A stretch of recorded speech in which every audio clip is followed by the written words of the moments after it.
also that gives me a different insight as towards the effects of, or the anomaly of gravity.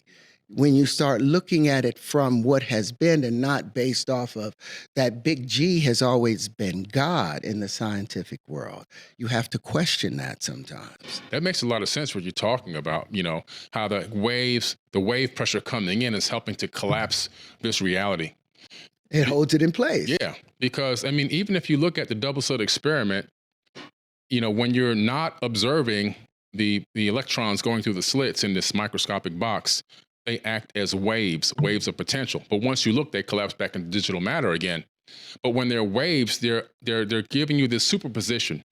Potential waves of what? Potentiality. But consciousness can collapse that back in. And in my opinion, what's happening is when a conscious observer is looking at these waves, it's like that force coming back in on the wave and collapsing it into the illusion of solidity. Yeah, the illusion. There's all of this is an illusion, and to consider all of our collapsing waves, like the weight, the atmosphere, the pressure, the weight of the atmosphere, that's what holds each system together. So it should be the returning magnetic waves are responsible for the things that we call matter holding itself together. But if we just go on. No, this is great. This is phenomenal. Man, this is a great conversation. I think people are going to get a lot out of this, and I'm so glad that we're here doing this in person, man. Because this is going to be.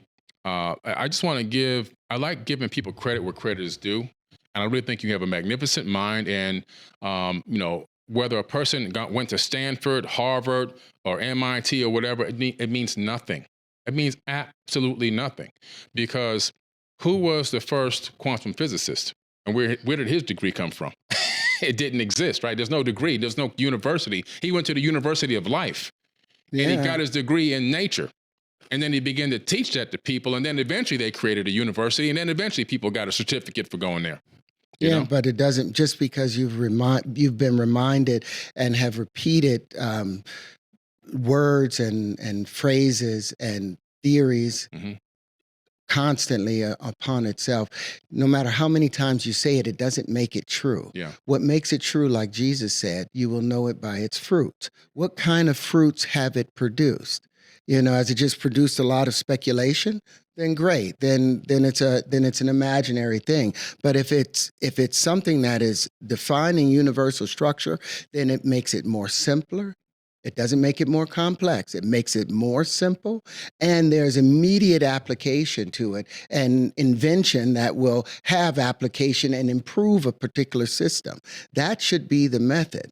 Now, what they've done is they've pedestalized all of the old inventors or theorists and physicists from before. So now it is heretical. Yes.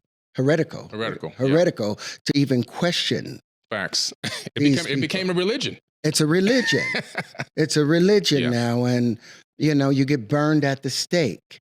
Even when you come with, I thought that by presenting patents, I thought that inventing new forms of flight, innovating multiple areas, starting being responsible for half of the AR/VR that's out there, that all of these things would be enough. And then having the wave conjugations to predict every potential harmonic node.